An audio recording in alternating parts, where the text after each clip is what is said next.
Bien, un saludo para todos los que estamos en las redes ya y que el Señor nos bendiga, que Dios ponga su mano de misericordia sobre cada uno de nosotros.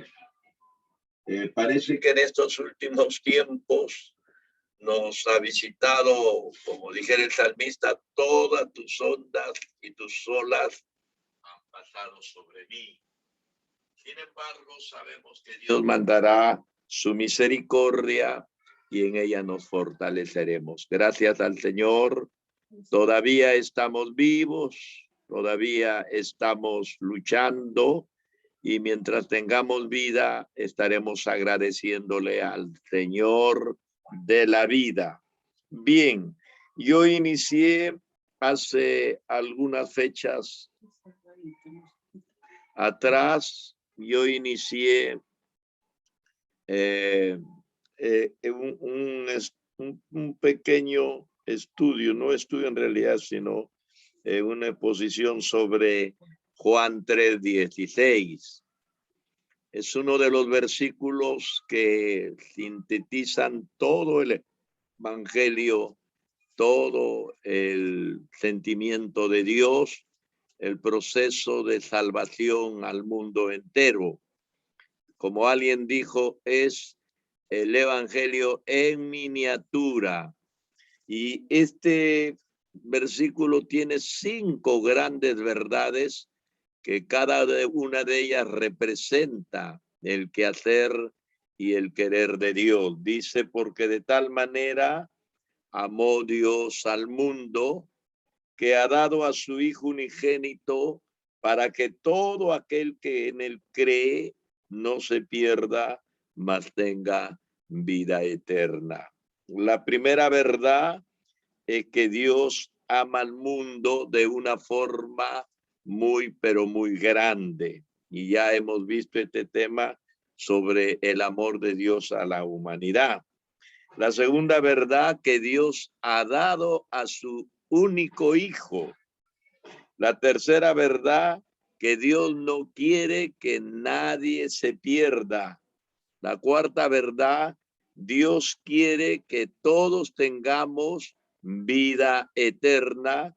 Y la quinta y última verdad, para que todo aquel que en él cree, el creer del creyente, son las 5 verdades que encierra este versículo y representa el compendio de todo lo que es el evangelio. Gracias al Señor, porque a través de esta sencilla y corta programación podemos cantarle al Señor desde lo más profundo de nuestros corazones y también podemos escudriñar la palabra, la Biblia.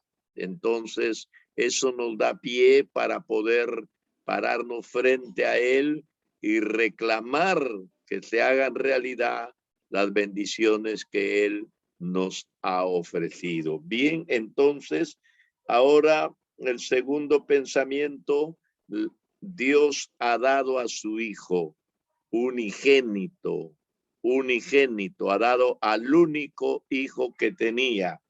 Y el pensamiento es la gran dádiva divina, la gran dádiva divina que ha dado Dios sobre todas las cosas, porque Dios ha dado todo lo que existe, pero sobre todas las cosas, de una forma personal, de una forma voluntaria, de una forma magnánima, ha dado el Señor a su Hijo. Bien, entonces, la gran dádiva divina. La Biblia nos presenta a un Dios de la providencia. Cuando hablamos de la providencia de Dios, estamos hablando de los cuidados que Él tiene para su creación. Y nosotros podemos ver por tantos versículos que se mencionan. Por ejemplo, ese versículo tan conocido, el ángel de Jehová acampa, dice, alrededor de los que le temen y los defiende. Es un versículo que nos habla de una forma directa sobre la providencia del Señor, ¿no?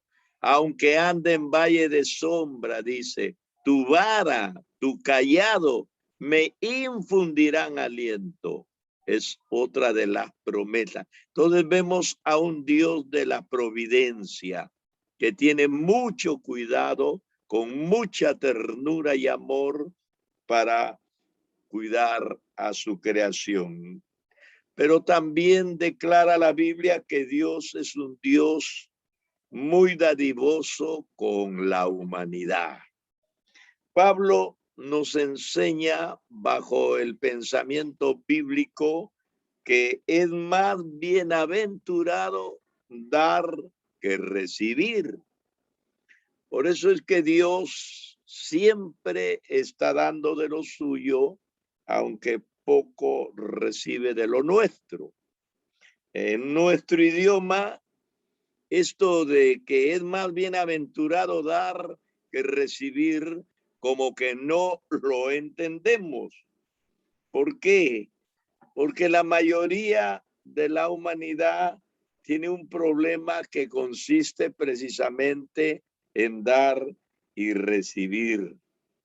Y esto no solamente se ve en la sociedad dispersa o integrada, en la sociedad general, sino dentro de los grupos homogéneos, dentro de los grupos que conforman familias. Muchas veces el problema de dar y recibir se ve dentro de la familia. Damos gracias al Señor porque pertenecemos a una familia muy dadivosa. Ahora, el Perú mismo, en su idiosincrasia, es un país dadivoso. Entonces, para nosotros como que no nos suena muy, digamos, disparatado, ni tirado los pelos, ni obligado, no, porque estamos compartiendo siempre, ¿no? Dentro de la familia, para los hijos, los nietecitos, los que nos visitan, la familia extendida, en fin, siempre hay ese principio.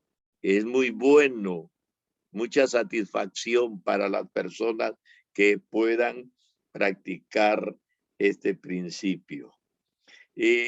Si en realidad la humanidad aprendiera este principio de dar y recibir y lo pusiera en práctica, conforme la Biblia nos enseña, nos evitaríamos muchos problemas de concentración de riquezas en pequeños estratos sociales, mientras que la mayoría negada a recibir, negada a ser ayudada precisamente por falta de esta práctica. El problema es que muchos de nosotros exigimos recibir como un derecho sin dar responsablemente lo que debemos y a quién debemos. La palabra del Señor nos habla de los hijos, que debe haber una honra al padre y la madre. Y cuando la palabra de Dios habla sobre honrar, no solamente en el término de el idealismo, ¿no? El idealismo sentimental de ponerlo al papá o a la mamá, entronándolo en nuestros corazones. No. No solamente eso significa honrar, sino compartir con ellos todos los éxitos. Y eso es lo que la palabra del Señor nos quiere enseñar. Bueno, si esto se hiciera, no hubiera tanto problema en la humanidad. Sinceramente, habría una solución casi inmediata para los problemas más álgidos del mundo. Pero qué pena que la gente no conoce el mensaje de la palabra de Dios Y los que conocemos el mensaje de la palabra de Dios, por egoísmo, nos negamos a cumplirlo conforme Él demanda en su palabra. Bien, entonces tenemos el primer planteamiento, Dios el Padre dador. ¿Qué ha dado Dios a la humanidad? Algunos, bueno, dicen, no, Dios no me ha dado a mí nada. No, yo no he recibido de Dios nada. Pero comenzamos con los términos generales implicados en nuestra naturaleza. Dios nos ha dado la vida inteligente y espiritual. Cuando Dios creó al hombre, aunque dice la palabra, le has hecho poco menor que los ángeles. Y sin embargo, lo coronaste de honra y de gloria. ¿Por qué? Porque Dios dijo, hagamos al hombre a nuestra imagen y conforme a nuestra semejanza. ¿Ah? Somos los únicos seres que tenemos la imagen y la semejanza de Dios. Alguien dice, no es que Cristo se humanizó y se hizo con una forma de hombre, sino que el hombre fue creado con la forma de Cristo, ¿no? Somos seres bípedos, no tenemos cascos, no tenemos garras en las uñas, no tenemos que caminar arrastrándonos como los reptiles, ni corriendo en cuatro extremidades, como vulgarmente se llama en cuatro patas. No tenemos una cola ni una protuberancia que esté fuera de la naturaleza. Usted puede imaginarse una dama que en lugar de tener los pies tan delicados, tenga cascos. ¿Ah? En lugar de tener las manos tan finas, tenga garras. Hagamos una idea nomás. Pero no, Dios dijo que el hombre debería ser creado a su imagen y semejanza, con una presencia, con una perfección que deberíamos haberla conservado, aunque por el pecado el hombre natural perdió esta perfección en su naturaleza. Entonces, desde ya nosotros vamos a ver, alguien dijo, si tú matas un animalito, le sacas la piel, lo secas y lo vendes. Pero si mataras a un hombre y lo desollaras para vender su piel, no te lo compra nadie. ¿Ah? Parece que fuera un ser inútil, pero es un ser perfecto. Nadie tiene la prestancia, el ser un ser incircunspecto, el ser bípedo, el tener una simetría que rebasa en la belleza, en el ideal del arte. Son cosas que algunas personas no nos hemos puesto a pensar, ¿no? Mire, y eso es lo primero que el hombre debe darle gracias a Dios. Y tal vez no nos hemos puesto a pensar, ¿no?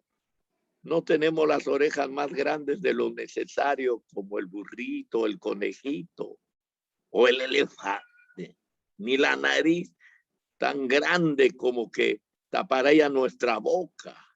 Hay ciertas deformaciones genéticas, no lo vamos a negar, pero no tiene que ver nada con el origen de la creación. Son deformaciones genéticas, en eso estamos de acuerdo. Entonces, ¿qué recibió el hombre? La vida inteligente, ser una persona, ser un ser pensante, tener la capacidad intelectual que no lo tiene ningún animal, por muy amaestrado o dechado de actitudes especiales tenga. El hombre es insuperable, sinceramente, partiendo del mismo idioma. Todo el mundo expresa sus sentimientos, la naturaleza. Vemos que la onomatopeya nos habla de la naturaleza expresando sus sentimientos, sus sonidos, pero nadie lo expresa en una forma tan amplia y perfecta como lo expresa el hombre. Eso hemos recibido del Señor. Segundo, ¿cómo respondemos a esta gran generosidad? Estamos hablando de Dios Padre, creador, dando para la humanidad. El hombre no obedeció, por el contrario, se enseñoreó y prácticamente se suicidó. Así, la Biblia lo presenta al hombre como un ser caído, que camina desde el momento mismo que fue inoculado por el pecado, camina por la degradación, el dolor, la enfermedad, la ancianidad, hasta la muerte. Y no hay nada que pueda detenerlo, ni una forma que pueda hacerlo reversible. Comenzó el nacimiento y comenzó el sufrimiento y comenzó la lucha por la vida hasta que se presente el deceso. Bueno, eso es fruto de la desobediencia. Trajo la degradación no solamente a su vida personal, sino a la vida de los demás. Y no solamente a la vida de los seres inteligentes, sino trajo la maldición sobre la tierra. Todos sabemos que por causa del pecado del hombre, la tierra fue maldecida, la tierra, esa tierra que era productiva en extremo, de forma óptima, y que no había ni espinos ni cardos, que todo lo que producía era con un propósito para el bien del hombre. Pero por el pecado la tierra también fue encerrada en maldición. Eso lo vemos en el capítulo 3 del libro de Génesis. Podemos darle cualquier explicación. La gente puede darle cualquier explicación, pero el pensamiento está centrado en lo que Dios ha establecido. Y por más que lo embadurnemos o tratemos de darle una aplicación especial, siempre vamos a terminar en lo mismo. Perdió lo que recibió el hombre. Se lo entregó a Satanás. El hombre que era el Señor de la creación y que había sido nombrado para que él subyugue a la creación, tenga dominio. Ahí hay dos palabras hebreas, kabaj y rabaj. Son dos palabras hebreas en la creación cuando Dios implica en el hombre un principio de autoridad, no sobre la humanidad, no sobre la señora que le dio Dios, no, sino sobre la naturaleza para hacerla producir para su beneficio. Pero toda esa autoridad perdió. ¿Cuántos millones de drogadictos hay en el mundo? ¿Cuántos millones de alcohólicos hay en el mundo? ¿Y qué cosa es un drogadicto? Es la consecuencia de alguien que consume un producto que produce la tierra. Dios le dio al hombre poder sobre la tierra y sobre los productos de la tierra, pero por su pecado, porque nosotros sabemos que detrás de la drogadicción hay un delito. Todos lo sabemos. Y detrás del alcoholismo también hay un delito. Entonces el hombre no tenía que ser esclavo de ningún elemento natural. Él tenía que ser el Señor, pero por su pecado ha terminado esclavizado, así como lo oye, esclavizado. Pero no es que Dios haya querido o haya establecido o haya devenido de lo que podríamos llamar una evolución teísta, ¿no? A partir de lo que ya creó Dios. No, no, no. Toda la degeneración vino por medio de la transgresión. Lo entregó y ahora el hombre es una víctima en las manos de toda fuerza natural. Que Dios nos perdone y nos ayude para entenderlo. Sin embargo, detrás de esa degradación aparece de nuevo la imagen del Dios de la providencia, del Dios de la dádiva, del Dios que defiende, que provee también, ¿no? La promesa de la redención. Dijo Pablo hablando sobre la mujer: no le permito que la mujer ejerza dominio sobre el hombre. Hay un problema antropológico en la Biblia, que ya está, por supuesto, dilucidado, ¿no? Interpretado, ya no es problema misterioso que nos permita avanzar. No, no, no, no. Pero dice: no permito que la mujer ejerza dominio sobre el hombre, porque ella fue engañada primero y por su engaño que ella cayó, engañó a su marido. Mire, ahí hay un mensaje que podría lesionar la susceptibilidad femenina, ¿no? Pero aquí encontramos que la redención parte de la misma mujer, no del hombre. Entendámoslo, dice de la simiente de la mujer, no dice de la simiente del hombre, sino de la simiente de la mujer se levantaría quien aplaste la cabeza a Satanás. De la simiente de la mujer se levantará quien devuelva al hombre con sacrificio lo que él perdió con negligencia. Ahí hay un principio de redención. Ahí hay un principio de rescate. Y esto es maravilloso. Bueno, seguimos no en la soteriología, sino seguimos en la providencia, ¿no? La gran dádiva esperada. Desde Moisés hasta Malaquías. ¿Cuándo se hace real la oferta que Dios nos dio? Hablaron y esperaron del Mesías, del verdadero libertador. Hablaron de su nacimiento, hubo profecías de su muerte y hasta de su resurrección. No dejarás a tu siervo en el sepulcro, dice, ni que vea corrupción.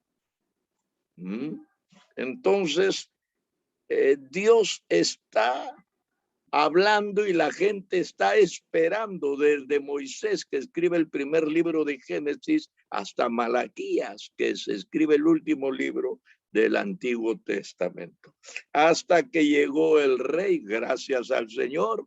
¿Y dónde nació? ¿En qué palacio? ¿De qué linaje? En tierra o en ciudad o en hogar de gobernantes, de reyes, de presidentes. No, no, no, no. Nació entre los animalitos. Pero qué clase de enseñanza nos puede dejar este evangelio, ¿no? Y fue semejante a nosotros. Habían arcángeles con grandes poderes. Satanás mismo, uno de ellos, tenía grandes poderes. Pero a Jesús lo revistieron de grandes debilidades, como una persona más, común y corriente, tanto que lo asesinaron olímpicamente, sin temor alguno de que se defienda o que pueda rugir y levantarse. No, no, no, no, no. Manso y humilde, no abrió su boca. Lo clavaron, se dejó clavar. Lo coronaron con espinas, se dejó coronar. Lo flagelaron, se dejó flagelar. Lo levantaron y lo colgaron, se dejó colgar. Dios mío, la llegada del rey es controversial. Es controversial. ¿Y cómo terminó? Humillado, totalmente derrotado en el término humano. Sin embargo, la vida, y este es el secreto de los siglos, la vida estaba en su muerte. Jesús había dicho, ¿qué dijo Jesús? Si el grano de trigo no cae a la tierra, se pudre, muere, no sale una planta. Tenía el grano de trigo que caer con acción del agua, las sales minerales disueltas por el agua, producir esa descomposición de la envoltura, porque la vida del grano del trigo está en lo profundo de la semilla. Y si no se pudre, si no muere, no es que se haga el muertito, no, no, no, no, no, no es una parodia, no es un arte de escenificación, tampoco. Fue una muerte real, porque el gran propósito de Dios Padre es que el mundo viva para Él. ¿Cómo darle vida a la humanidad? No se puede de otra manera. Si el grano de trigo no cae y muere, no puede producir la planta. ¿Cómo darle vida a lo que está muerto? Con la muerte para producir la vida. Parece un trabalenguas o un planteamiento caprichoso, con demasiado factor de artífices. Los que han estudiado el integral saben lo que estoy hablando cuando digo de artífices para hallar el resultado de un propósito, de una fórmula. ¿Qué tal complicación? Pero en realidad, cuando uno estudia la Biblia y la teología, no encuentra tanta contradicción. Por el contrario, quedamos extasiados al entender la profundidad y los propósitos de Dios. Sería bueno que Dios envíe a su Hijo para que sea el campeón, para que sea el mejor profeta, para que sea el gran maestro, para que sea el gran sacerdote, el iniciador de una obra, y se encumbre. Que muere está bien, pero que se encumbre, que muere en la gloria. Pero no, Señor, ese sistema de vida no iba a producir vida. Tenía que ir a lo profundo, del lado más absurdo de la humanidad, encontrar el meollo de lo más podrido, de lo más putrefacto de la materia que el hombre había corrompido, y semejarse a ella para poder de allí levantarse victorioso. Y Dios sabía que cuando su hijo venía, no venía para ser alguien tan popular, exitoso. Todos quisiéramos que nuestros hijos no sufran lo que nosotros sufrimos. Yo me desespero siempre pensando en eso. Quisiera que mis hijos tengan el éxito que yo nunca tuve. Ese es el ideal del padre. Y los que me están escuchando lo sabemos. ¿Cuál fue el ideal de Dios? Que su hijo venga y triunfe. Pero ¿cómo iba a triunfar? De la forma que nosotros queremos, no. tenía que triunfar ofrendando su vida en la muerte. Qué terrible. Mi hijo se va de misión. ¿Y qué va a hacer tu hijo? Morir. ¿Cómo? A ver, explícame. ¿Cuál es la misión de tu hijo? Ah, que él se vaya y se deje asesinar, muera. Él se va a morir. ¿Puede imaginarse usted cuál será la reacción de un corazón paterno? Pues cuando Jesús estaba en la cruz, él clamó y reclamó, y él dijo, Elí, Elí, lama sabactani. Y lo llama Elías. Él está hablando en un arameo, ¿no? Elí, Elí, lama sabactani. ¿Qué está diciendo? Dios mío, ¿por qué me has desamparado? Dicen que Lutero estaba escribiendo sobre las 7 palabras de Cristo y cuando llegó a este versículo se levantó, tiró el tintero y tiró la pluma y dijo, no es posible. Un padre abandonador, no lo resisto. Efectivamente, no envió Dios a su hijo para que se dé un paseíto en la tierra, para que conquiste los corazones con sus grandes poderes, sino que vino para morir por nosotros, para que nosotros podamos vivir por medio de esa muerte. Bien, entonces la Biblia dice que sumando a todo este rechazo, ¿no? Él fue rechazado de su propio pueblo. Hoy en día la humanidad lo rechaza en todas partes. Los pueblos, aunque se llaman cristianos y profesan su religión, sin embargo, ellos no creen en Cristo. Hoy en día hasta los brujos se dan el lujo y la desvergüenza y la desfachatez de decir, nosotros trabajamos con Dios. El caso de Teixeira, un brujo brasileño, dijo que él trabajaba con Cristo. La Biblia dice que no hay otro mediador entre Dios y los hombres, sino Jesucristo hombre. La Biblia dice que Cristo ha venido para salvarnos y el que tiene a Cristo tiene la vida. Él es la gran dádiva. Jesús dijo, yo soy el verdadero pan del cielo. Moisés les dio el maná, pero no venía del cielo, el maná venía de las nubes, de la atmósfera. Yo vengo del tercer cielo.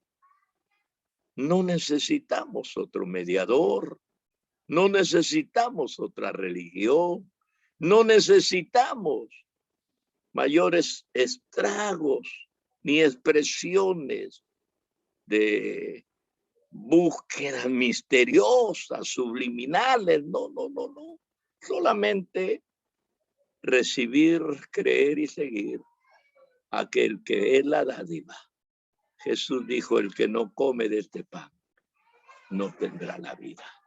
Dios nos bendiga. Qué terriblemente fuerte. Sinceramente yo lo veo un poco fuerte. Pero esa es la verdad del evangelio y es la segunda verdad. Dios nos ama, qué lindo el amor. Dios nos da, qué lindo los regalos. Sí. No decimos que no es el regalo más lindo que Dios haya dado a su hijo, pero ¿a qué precio? ¿A qué precio?